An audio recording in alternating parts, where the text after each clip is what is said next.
ॐ भूर्भुवः स्वः तत्सवितुर्वरेण्यं भर्गो देवस्य धीमहि धियो यो नः प्रचोदयात्। ॐ शांति शांति शांति। नमस्ते मेरे प्यारे दोस्तों, ये महर्षि रमन के उपदेश उनके अपने शब्दों में की श्रृंखला का 15वां वीडियो है। इस वीडियो का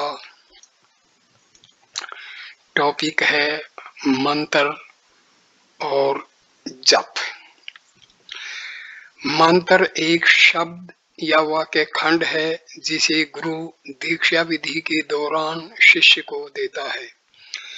यदि गुरु ने साक्षात्कार अथवा ध्यान अभ्यास से आध्यात्मिक शक्ति प्राप्त की हो तो उसका थोड़ा अंश मंत्र में संक्रांत किया जाता है।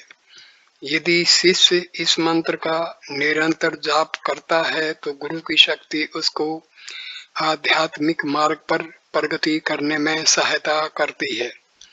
श्री रमन इस प्रक्रिया की प्रामाणिकता का स्वीकार करते थे, लेकिन स्वयं मंत्र नहीं देते थे, न ही कभी उन्होंने दीक्षा में मंत्रों का उपयोग किया। फिर भी वे ईश्वर के नाम जप के अभ्यास को महत्व देते थे एवं प्राय इसे एक अवलंबन के रूप में उन भक्तों के लिए निश्चित करते थे जो शरणागति या भक्ति का मार्ग पसंद करते थे। प्रकरण 7 में कहा गया था कि ईश्वर अर्थात आत्मा के प्रति आत्मसमर्पण का अभ्यास प्रभावशाली है तथा साथ में हमेशा ऐसी सावधानता बनाई रखी जा सकती है कि सोचने वाला या कर्म करने वाला कोई व्यक्ति नहीं है, बल्कि एक उच्चतर शक्ति जगत के सारे कार्यों के लिए जिम्मेदार है। श्री रमन इस दृष्टिकोण के विकास के लिए प्रभावी साधन के रूप में जप की सिफारिश करते थे, क्योंकि इससे व्यक्ति तथा जगत के विचार के स्थान में उस उच्चतर शक्ति का स्मरण बनाया रखा जा सकता है। प्रारंभ में ईश्वर नाम जप एकाग्रता या ध्यान का अभ्यास होता है, लेकिन निरंतर अभ्यास से ऐसी भूमिका आती है जिसमें जप अनायास अपने आप सतत चलता रहता है। यह भूमिका सिर्फ एकाग्रता से नहीं, बल्कि जिसका नाम जप किया जाता है उस देव के समक्ष पूर्ण आत्म समर्पण से प्राप्त होती है। ईश्वर के नाम जप के साथ पूर्ण भक्ति से उसका आवाहन करके बिना शर्त के उसके समक्ष अपने आप को समर्पित कर देना चाहिए। इस प्रकार के आत्म समर्पण के पश्चात ही प्रभु का नाम हमेशा मनुष्य के साथ रहता है। जब श्री रमन जबकि इस उच्च भूमिका की बात करते थे तो उनके विचारों का एक रहस्यमय आयाम सामने आता। वे ईश्वर नाम का आत्मा से अभेद बताते थे और अक्सर यह भी कहते थे कि आत्म साक्षात्कार के पश्चात दिव्य नाम स्वयं अपने आप को हृदय में बिना किसी प्रयत्न के सतत दोहराता रहता है। यह अंतिम भूमिका तभी प्राप्त होती है जब जप का अभ्यास अहम के प्रति लक्ष्य बनाए रखने के अभ्यास से जोड़कर उसमें विलीन हो जाता है। श्री रमन 14वीं शताब्दी के महाराष्ट्र के संत नामदेव के विधान का उदाहरण देकर इस सिद्धांत की आवश्यकता को स्पष्ट करते थे। नाम का सर्वव्यापक स्वरूप तभी समझ में आ सकता है जब मनुष्य अपने अहम नाम का ठीक ठीक परिचय प्राप्त कर ले। जब तक अपना ही नाम नहीं जाना जाता तो व्यापक नाम को जानना असंभव है। यह उद्धरण नामदेव के दिव्य नाम का तत्व ज्ञान शीर्षक छोटे से ग्रंथ से लिया गया है और पूरा पाठ श्री रमन के प्रत्युत्तरों में इस प्रकरण में आगे दिया गया है। उन्होंने इसे 1937 में प्राप्त किया था और उनके जीवन के अंतिम 13 वर्षों तक इसकी एक प्रति को हमेशा अपनी बैठक के पास छोटे से बुक स्टैंड में रखा था।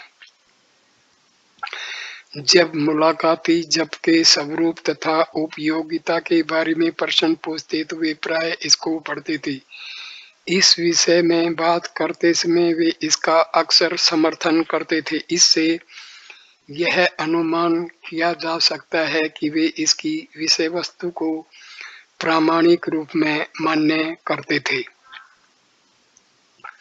प्रश्न: मैं हमेशा श्वास लेते समय ईश्वर के नाम का तथा उच्छ्वास के समय साईं बाबा के नाम का जप करता हूँ।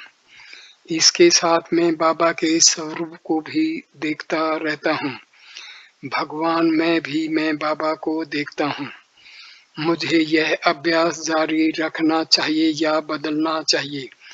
मेरे भीतर से मुझे कोई कहता है कि यदि मैं नाम रूप से ही लगाव रखूंगा तो उनसे पर कभी भी नहीं जा सकूंगा।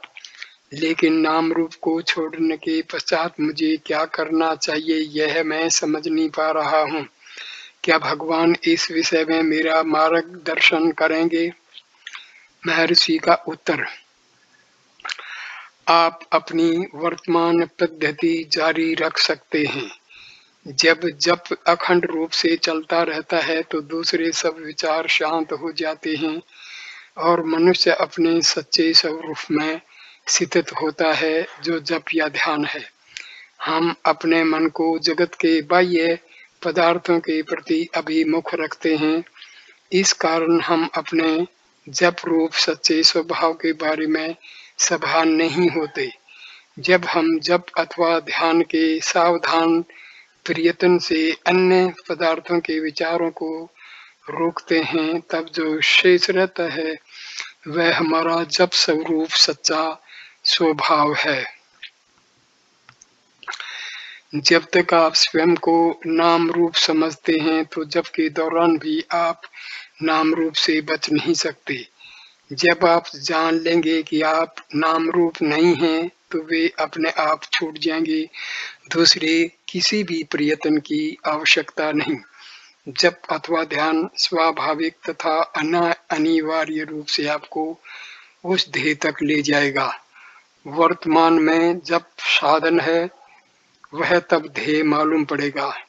नाम और ईश्वर भिन्न नहीं है। नामदेव के निम्नलिखित उपदेशों में यह बात स्पष्ट रूप से कही गई है। नंबर 1, नाम घन रूप में आकाश, पृथ्वी एवं पाताल में तथा पूरे विश्व में व्याप्त है। कौन कह सकता है कि वह पाताल आदि निम्न सतर के लोकों में किस गहराई तक तथा स्वर्ग आदि के ऊपर के लोकों में किस ऊंचाई तक फैला हुआ है? अज्ञानी लोग पदार्थों के तत्व को न जानकर 84 लाख जातियों में जन्म लेते रहते हैं। नामदेव कहता है कि नाम अमर है, रूप असंख्य हैं, लेकिन ये सब कुछ नाम है। दूसरा, नाम ही रूप है। नाम और रूप में कोई भेद नहीं है। ईश्वर नाम रूप धारण करके प्रकट हुए, इस कारण वेद ने नाम की प्रतिष्ठा की। सावधानी से सुनिए कि नाम से परे कोई मंत्र नहीं। जो इससे विपरीत बात कहते हैं वे अज्ञानी हैं। नामदेव कहता है कि नाम ही स्वयं केशव ईश्वर है। यह रहस्य ईश्वर के प्रेमी भक्त ही जानते हैं। तीसरा, नाम की व्यापकता को वही जान सकता है जो अपने अहम नाम से परिचित है। जब अपना ही नाम अज्ञात हो तो कोई सर्वव्यापक नाम को प्राप्त करे, यह असंभव है। जब मनुष्य स्वयं को जान लेता है तो नाम को सर्वत्र व्यापक पाता है। नाम को नामी से भिन्न देखने से भ्रम उत्पन्न होता है, यह सत्य है। नामदेव कहता है कि विश्वास न हो तो संतों से ही पूछिए। चौथा, कोई भी ज्ञान से, ध्यान से या तप से नाम को नहीं जान सकता। प्रथम गुरुदेव के चरणों में स्वयं को समर्पित करो और जानो कि अहम अस्मि, मैं हूँ, यही वह नाम है। इस अहम के मूल का अन्वेषण करके अपने व्यक्तित्व को उस स्वयंभू द्वैत रहित एकत्व में विलीन कर दो, जो द्वैत से पर है एवं सर्वत्र व्याप्त है। वह अर्थात द्वैतातीत नाम तीनों लोकों में निवास करता है। नाम स्वयं पर ब्रह्म है, जहाँ द्वैत पर आधारित कोई कार्य उत्पन्न नहीं होता। यही विचार बाइबल में भी विद्यमान है। प्रारंभ में शब्द था और शब्द ईश्वर के साथ था और शब्द ही ईश्वर था। प्रश्न, तो आत्मा अनुसंधान से ईश्वर का सच्चा नाम अंत में प्रकट होगा। महर्षि, क्योंकि आप स्वयं जप रूप हैं, यदि आप स्वयं कौन हैं इसकी तलाश करके अपना वास्तविक स्वरूप जाने तो नाम प्रकट हो, इसमें क्या आश्चर्य है। प्रारंभ में जो जप प्रयत्न से होता था वह हृदय में अविच्छिन्न रूप से अनायास होने लगेगा। प्रश्न, जब कब तक करना चाहिए और साथ साथ ईश्वर के रूप पर एकाग्रता भी करना आवश्यक है क्या। महर्षि, रूप देखते रहने से जप का महत्व अधिक है। जब स्वाभाविक बन जाए तब तक उसे जारी रखना चाहिए। उसका आरंभ प्रयत्न से होता है और तब तक जारी रखा जाता है जब तक वह स्वाभाविक हो जाए। जब स्वाभाविक बन जाए तो उसे साक्षात्कार कहा जाता है। दूसरे कार्यों में व्यस्त रहने के समय भी जप किया जा सकता है। जो है वह केवल एक सत्य है। सत्य तक पहुंचने के मंत्र, नाम, रूप, विचार एवं सभी प्रकार के प्रयत्न उसी सत्य का प्रतिनिधित्व करते हैं। अंत में वे सब उस एक सत्य में मिलकर एक रूप हो जाते हैं। भक्ति, विचार एवं जप असत्य को दूर रखने के हमारे प्रयत्न के विभिन्न रूप हैं। वर्तमान समय में असत्य का हमारा दुराग्रह मात्र है, जबकि सत्य हमारा स्वभाव है। हम गलती से असत्य से अर्थात विचारों तथा सांसारिक कार्यों के प्रति आसक्ति से चिपके हुए हैं। इसका अंत होने पर सत्य स्वयं प्रकट होगा। हमारे प्रयत्न असत्य को दूर रखने के लिए हैं और यह कार्य सत्य के सतत चिंतन से ही संपन्न हो सकता है।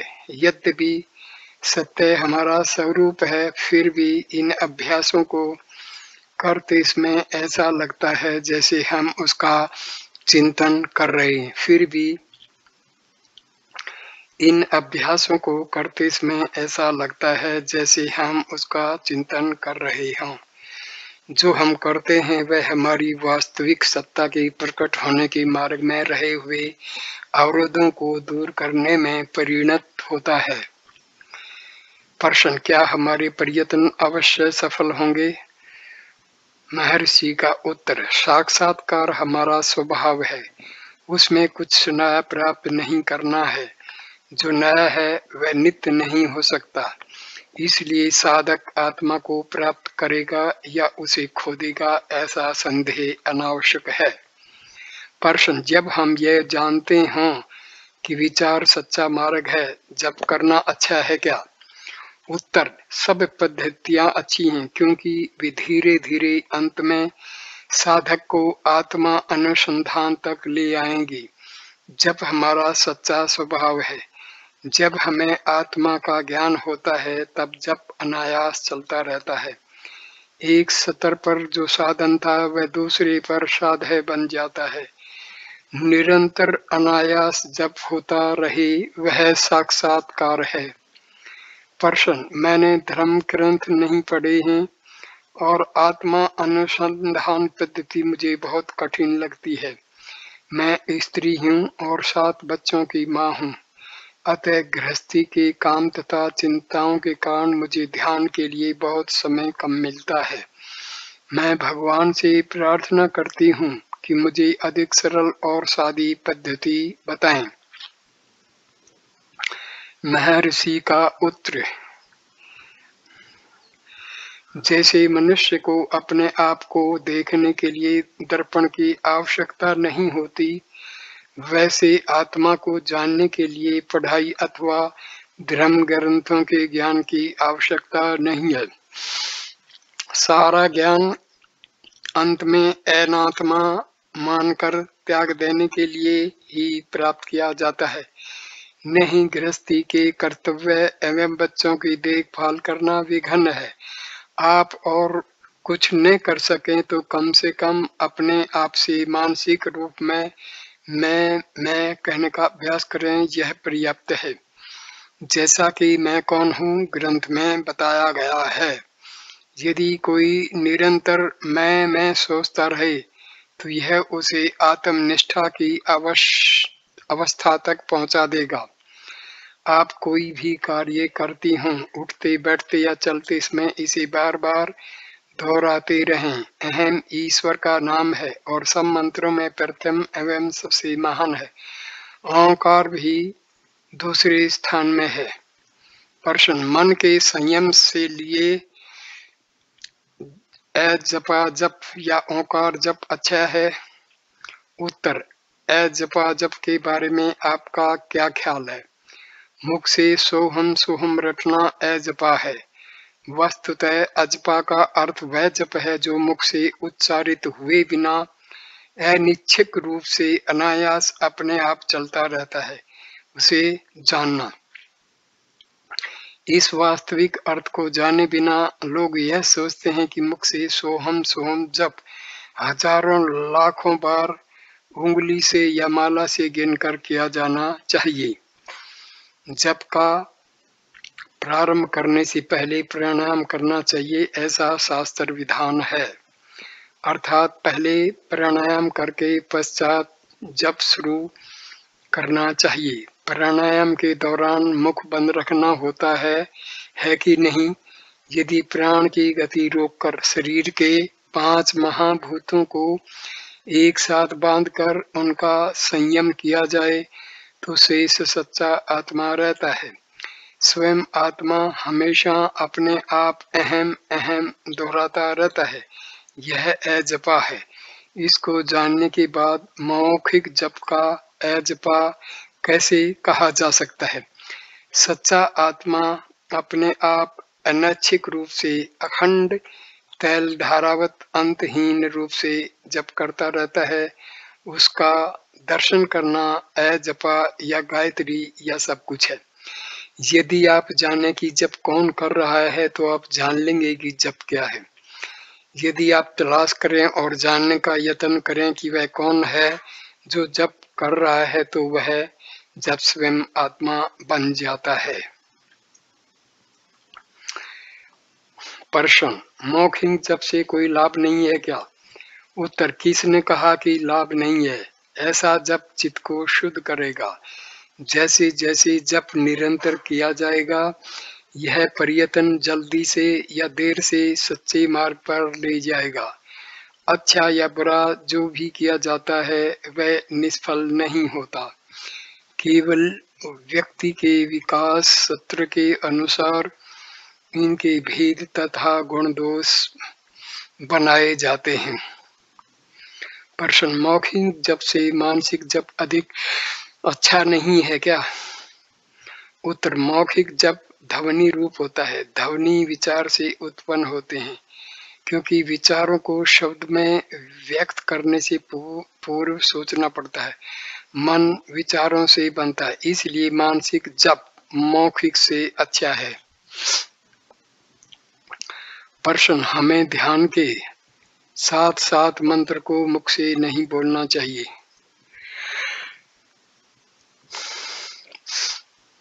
उत्तर, जप जब मानसिक बनता है तो ध्वनि की क्या आवश्यकता है? मानसिक जप को ही ध्यान कहा जाता है। ध्यान, चिंतन तथा मानसिक जप एक समान है। विचार जब उलझे हुए नहीं होते और कई विचारों के स्थान में एक ही विचार बना रहता है तो इसे ध्यान कहते हैं। जप अथवा ध्यान का लक्ष्य यह है कि बहुत सारे विचारों को हटाकर केवल एक विचार को बनाए रखना। तब वह एक विचार भी अपने मूल पूर्ण चैतन्य में विलीन हो जाता है।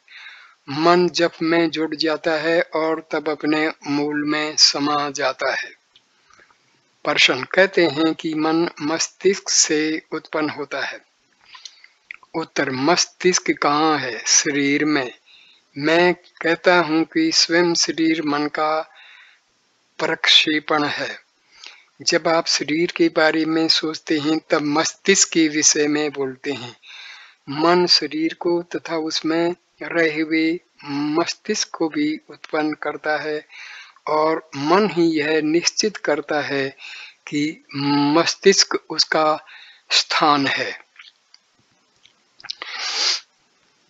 प्रश्न, श्री भगवान ने कहा है कि जप का पता उसके मूल में जाकर लगाना चाहिए। इससे क्या मन की ओर संकेत नहीं किया गया? महर्षि का उत्तर, यह सब मन की करतूत है। जप मन को एक विचार पर स्थिर करने में सहायता करता है। प्रथम दूसरे सब विचारों को गौण बनाकर उनको उस एक विचार के अधीन तब तक बनाए रखा जाता है जब तक वे अदृश्य न हो जाएं। जब मानसिक बने तब उसे ध्यान कहते हैं। ध्यान आपका सच्चा स्वभाव है। उसे ध्यान इसलिए कहते हैं कि उसे प्रयत्न से किया जाता है। विचार जब तक अव्यवस्थित एवं बिखरे हुए होते हैं तब तक प्रयत्न आवश्यक होता है। क्योंकि आप अन्य कई विचारों में उलझे रहते हैं, एक विचार को निरंतर बनाए रखने के प्रयत्न को आप ध्यान कहते हैं। यदि वह ध्यान अनायास बन जाए तब आप जानेंगे कि वह आपका सच्चा स्वभाव है। प्रश्न, लोग ईश्वर को कुछ नाम देते हैं और कहते हैं कि नाम पवित्र है और उसके जप में मनुष्य को लाभ होता है। क्या यह सब सच हो सकता है? उत्तर, क्यों नहीं। आप अपना एक नाम रखते हैं जिसे बोलने पर आप प्रत्युत्तर देते हैं, लेकिन जन्म के समय आपके शरीर पर यह नाम नहीं लिखा हुआ था, नहीं शरीर ने यह किसी से कहा था कि उसका अमुक नाम है। फिर भी आपको एक नाम दिया जाता है और आप उसे सुनकर उत्तर देते हैं क्योंकि आपने अपना तादात्म्य उस नाम के साथ कर लिया है। इस प्रकार नाम किसी वस्तु का निर्देश करता है, अतः वह कोरी कल्पना नहीं है। इसी प्रकार ईश्वर का नाम भी असरकारक है। नाम जप का अर्थ उस नाम से जानी जाने वाली वस्तु या व्यक्ति का संबंध है, इसलिए उसका महत्व है। प्रश्न, 1 घंटे या उससे अधिक समय तक जप करने से मेरी निद्रा जैसी अवस्था हो जाती है। जगने पर याद आता है कि मेरे जप में रुकावट हुई है, तब मैं पुनः जप शुरू करता हूँ। उत्तर, निद्रा जैसी अवस्था यह ठीक है, वह सहज स्थिति है, क्योंकि इस समय आप अहंकार के साथ जुड़े हुए हैं। आप सोचते हैं कि वह सहज अवस्था आपके कार्य में रुकावट करती है, इसलिए आपको यह अनुभव अवश्य बार बार दोहराना चाहिए जब तक आप जान लें कि वह आपकी स्वाभाविक नित्य अवस्था है। जब आप यह जान लेंगे कि जब आ रही है फिर भी वह अपने आप चलता रहता है। आपका यह प्रश्न आपके गलत तादात्म्य अर्थात अपने आप का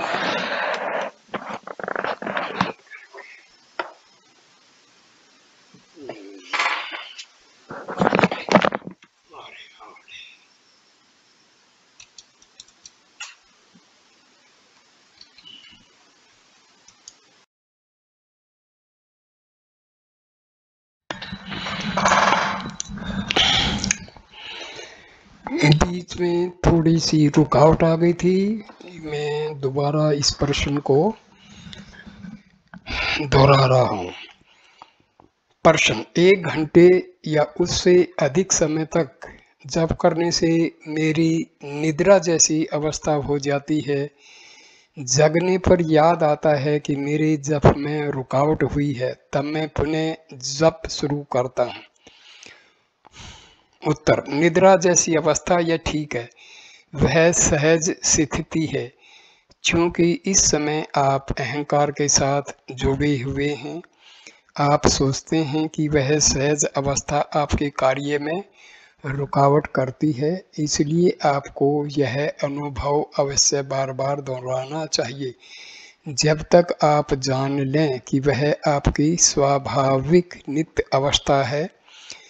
तब आप यह भी जान लेंगे कि यद्यपि जप भारी है, फिर भी वह अपने आप चलता रहता है। आपका यह प्रश्न आपके गलत तादात्म्य अर्थात अपने आप का जप करने वाले मन के साथ तादात्म्य करने के कारण उत्पन्न हुआ है। जप का अर्थ अन्य विचारों को रोककर एक ही विचार को पकड़े रहना है, यही उसका प्रयोजन है। वह ध्यान तक पहुंचाता है जिसका अंत आत्म साक्षात्कार या ज्ञान में होता है। प्रश्न: मुझे जप किस तरह करना चाहिए? उत्तर: मनुष्य को यांत्रिक ढंग से ऊपर से बिना भक्ति भाव ईश्वर के नाम का उपयोग नहीं करना चाहिए। प्रश्न: तो यांत्रिक जप निष्फल है क्या? उत्तर: दीर्घकालीन गंभीर रोग केवल औषधि के नाम जप से नहीं, औषधि सेवन से जाता है। इसी प्रकार मरण जन्म के बंधन शिवोहम जैसे महावाक्यों को निरंतर रटने मात्र से नहीं कट सकते। मैं ब्रह्म हूँ ऐसा रटते हुए घूमते रहने के बजाय ब्रह्म रूप होकर स्थिर होकर रहिए। जन्म मरण रूप भवरोग मौखिक रूप से सोहम मंत्र असंख्य बार रटने से नहीं, तद्रूप बनकर रहने से मिटेगा। प्रश्न: आकस्मिक रूप से मंत्र जप के रूप से लाभ होता है या नहीं? उत्तर: नहीं। मंत्र योग्य गुरु से दीक्षा पूर्वक मिला होना चाहिए। यह सत्य मंत्री तथा राजा की इस कहानी से स्पष्ट होता है। एक राजा अपने मंत्री से उसके घर मिलने गया। वहां उससे कहा गया कि मंत्री जी जप कर रहे हैं। राजा उसकी प्रतीक्षा में रुका और मिलने पर पूछा कि वह मंत्र कौन सा है। मंत्री ने कहा कि वह सबसे पवित्र गायत्री मंत्र है। राजा ने उस मंत्र की दीक्षा लेने की इच्छा प्रकट की, लेकिन मंत्री ने अपनी असमर्थता प्रकट की। तब राजा ने वह मंत्र किसी और से सीखकर कुछ समय बाद मंत्री से मिलने पर गायत्री मंत्र बोलकर पूछा कि वह ठीक है या नहीं। मंत्री ने कहा कि मंत्र तो ठीक है, लेकिन उसे इस प्रकार बोलना ठीक नहीं। राजा ने उसका कारण पूछा। तब मंत्री ने पास में खड़े सेवक से राजा को गिरफ्तार करने की आज्ञा दी। आज्ञा का अमल नहीं हुआ। आज्ञा बार बार दोहराएगी, फिर भी उसका पालन नहीं किया गया। राजा ने क्रुद्ध होकर उसी सेवक से मंत्री को पकड़ लेने की आज्ञा दी, जिसका तुरंत अमल हुआ। मंत्री ने हंसकर कहा कि यह घटना राजा के पूछे हुए कारण को स्पष्ट करती है। राजा ने पूछा, कैसे? मंत्री ने उत्तर दिया, आज्ञा एक सी थी, अमल करने वाला भी वही था, लेकिन अधिकारी अलग था। जब मैंने आज्ञा दी थी तो वह बेअसर रही, जब आपने आज्ञा दी तो तुरंत असर हुआ। यही बात मंत्र के बारे में भी सच है। प्रश्न: मुझे कहा गया कि मंत्र जब बहुत शक्तिशाली है। उत्तर: आत्मा सबसे महान मंत्र है। वह अपने आप निरंतर चलता रहता है। यदि आप इस आंतरिक मंत्र के विषय में सभान नहीं हैं तो आपको उसे सभानतापूर्वक मंत्र जप के रूप में ग्रहण करना चाहिए, जिसमें दूसरे विचारों को रोकने का प्रयत्न किया जाता है। उसके प्रति निरंतर लक्ष्य देने से आप कुछ समय बाद आंतरिक स्वाभाविक मंत्र के विषय में जागरूक बन जाएंगे, जो साक्षात्कार की अवस्था है, जिसमें कोई अनायास नहीं होता। इस सभानता में दृढ़ता से प्रतिष्ठित हो जाने पर आप कितने ही कार्यों में व्यस्त रहने पर भी इस प्रशांत प्रवाह में अनायास रह सकेंगे। मंत्र जब से मन का नियंत्रण होता है, तब मंत्र मन से तथा प्राण से एक रूप हो जाता है। जब मंत्र के अक्षर प्राण से एक रूप होते हैं तो उसे ध्यान कहा जाता है, और जब ध्यान गहरा एवं दृढ़ होता है तो वह सहज समाधि में परिणत होता है। प्रश्न: मुझे एक मंत्र मिला है, वह प्रणव है। लोग मुझे डराते हैं कि यदि मैंने इसका जप किया तो परिणाम अकल्प्य हो सकते हैं। मैं आपसे मार्गदर्शन चाहता हूँ, क्या मैं इसका जप कर सकता हूँ? मुझे इसमें काफी श्रद्धा है। उत्तर: उसे श्रद्धा के साथ अवश्य जपना चाहिए। प्रश्न: वह अपना कार्य स्वयं करेगा या कृपा करके मुझे आगे की कुछ सूचना देंगे? उत्तर: मंत्र जप का उद्देश्य यह अनुभव करना है कि वह मंत्र आप में पहले से ही अनायास चल रहा है। मौखिक जप मानसिक बनता है, तब मानसिक जप अंत में अपना नित्य रूप प्रकट करता है। वह मंत्र साधक का सच्चा स्वरूप है, इसे साक्षात्कार कहते हैं। प्रश्न: क्या समाधि का आनंद इस तरह प्राप्त होगा? उत्तर: जब मानसिक बनकर अंत में अपने आप को आत्मा के रूप में प्रकट करता है, यह समाधि है। इस वीडियो को मैं यहीं पर विराम देता हूँ। अगला वीडियो का टॉपिक होगा गृहस्थ जीवन। नमस्कार मेरे प्यारे दोस्तों, please like, comment and share the video and subscribe the channel. नमस्कार।